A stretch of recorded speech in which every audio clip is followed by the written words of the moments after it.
Louvado seja nosso Senhor e Salvador Jesus Cristo. Cumprimento a todos com a gloriosa paz do Senhor Jesus. O Espiritismo e os milagres do Senhor Jesus. O Espiritismo nega todos os milagres produzidos por Jesus. E tem uma explicação para cada um deles. E nós vamos analisar agora. Já analisamos ontem a respeito da ressurreição de Lázaro, onde o Espiritismo disse que ele não estava morto, mas que estava debilitado, estava com letargia, ele sofrera uma síncope. Então, Jesus teria mentido, porque Jesus disse, Lázaro está morto, e foi lá e ressuscitou. Mas vamos partir para esse milagre aqui. Jesus andou sobre as águas. Diz aqui no Evangelho segundo São Mateus, no capítulo 14, a partir do verso 25. Mas à quarta vigília da noite, mais ou menos de 5 às 6 horas da manhã, dirigiu-se Jesus para eles, andando por cima do mar. E os discípulos, vendo-o andando sobre o mar, assustaram-se, dizendo, é um fantasma, e gritaram com medo. Jesus, porém, lhes falou logo, dizendo, tende bom ânimo, sou eu, não temais. E respondeu-lhe Pedro e disse, Senhor, se és tu, manda-me ir ter contigo por cima das águas. E ele disse, vem. E Pedro, descendo do barco, andou sobre as águas para ir ter com Jesus. Mas sentindo o vento forte, teve medo e, começando a ir para o fundo, clamou dizendo, Senhor, salva-me. E logo Jesus, estendendo a mão, segurou-o e disse-lhe, homem de pouca fé, por que duvidaste? Então, vamos ver o que diz o Espiritismo na palavra de Allan Kardec, nesse livro aqui, A Gênese. Vamos ver aqui no capítulo a respeito dos milagres do Senhor Jesus. Ele fala isso aqui em A Gênese, nessa minha edição aqui, a página 287. Jesus mesmo vivo pôde aparecer sobre a água sob uma forma tangível, enquanto seu corpo carnal se encontrava aiuris. É a hipótese mais provável. Quer dizer, ele não estabelece como definitiva, uma resposta definitiva do Espiritismo. É uma hipótese, trabalha em cima de hipótese. A Bíblia trabalha em cima de realidade. Por outro lado, seu corpo poderia ser sustentado e a gravidade ser neutralizada pela mesma força fluídica que mantém uma mesa no espaço sem ponto de apoio. Então, o que Allan Kardec diz é que Jesus tinha poder para andar sobre as águas, mas não é o seu próprio corpo que estava andando sobre as águas, mas seria, então, a força fluídica, seria o seu perispírito que estaria ali, se aproximando do barco onde estavam os seus discípulos.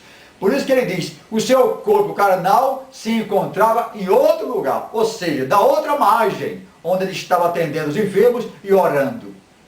Então nós temos aí Jesus clonado, um Jesus tangível, que segurou a mão de Pedro quando Pedro estava afundando, e outro Jesus tangível, o corpo normal do outro lado. Nós tínhamos dois Jesus. Agora, aconteceu que Pedro, que não tinha essa força sobrenatural, que não tinha esse poder que tinha Jesus, não era o médium de Deus, não tinha esse magnetismo, esse domínio sobre a natureza, como diz o Espiritismo, Pedro andou sobre as águas. Em determinado período, em determinado momento, por um espaço talvez de 20 metros, Pedro andou sobre as águas, como nós vimos aqui. Ele afundou por falta de fé, mas ele andou. E onde está então o poder de Pedro? Então qualquer pessoa pode, se tiver fé, andar sobre as águas. As pessoas podem então andar, que não é ele que vai andar, é o perispírito. Foi Pedro ou não foi Pedro que andou sobre as águas para ter com Jesus? Pedro saiu do barco e andou sobre as águas, diz a Bíblia Sagrada. E não foi o seu perispírito, não. Também não foi o perispírito, nem uma força fluídica que estava andando sobre as águas com o nome de Jesus, com a aparência de Jesus. Jesus disse claramente, não se assuste, sou eu. Jesus está aqui. Jesus lhes falou, tende bom ânimo, sou eu, não temais. Jesus não era de colocar confusão nas pessoas. Se ele fosse apenas um fantasma, um perispírito, apenas uma força fluídica, ele diria, não, eu fiquei do outro lado, eu estou vindo aqui apenas para visitar. Mas não, ele entrou no barco e foi embora com os discípulos, continuaram a viagem. E o corpo, que ele disse que ficou a Iures, como é que vai ficar aqui? Quando foi que Jesus, carnal, se encontrou com os discípulos, ficou da outra margem, veio o perispírito? E como podemos explicar isso aqui? Porque está aqui em a Gênese, ele diz, olha, Jesus mesmo vivo pôde aparecer sobre a água sob uma forma tangível. Tangível. Alguém, ele tocou em Pedro. Os discípulos conversaram com ele. Enquanto seu corpo carnal se encontrava a Iures, ou seja, a 200, 300 metros de distância, e ficou lá o corpo carnal de Jesus. Quando foi que houve o reencontro, então, com esse corpo, digamos, espiritual, esse fluido, esse perispírito? Quando foi que se encontrou com Jesus? Jesus clonado. Então, aí apareceram dois Jesus. Um Jesus espiritual, fluídico, que se fez tangível, e o Jesus real, que ficou do outro lado, na outra margem. Então nós vemos que a doutrina cristã é completamente diferente da doutrina espírita. E espiritismo e cristianismo não ensinam a mesma coisa. Na verdade, Jesus, o Deus encarnado, que o espiritismo nega, andou sobre as águas, transformou água em vinho, ressuscitou mortos, porque ele disse, Lázaro está morto, e chegou lá e mandou que ele saísse, e o defunto saiu da sepultura. Isso é um fato real, em que o espiritismo entrou em contradição, porque ele disse que Jesus veio com missão para ensinar uma moral muito elevada, um espírito puro que veio com essa missão. Então não poderia mentir de qualquer maneira, e não mentiu. Ele disse textualmente, Lázaro está morto, e depois ressuscitou, chamou o defunto saiu, foi o defunto que saiu, não foi um Lázaro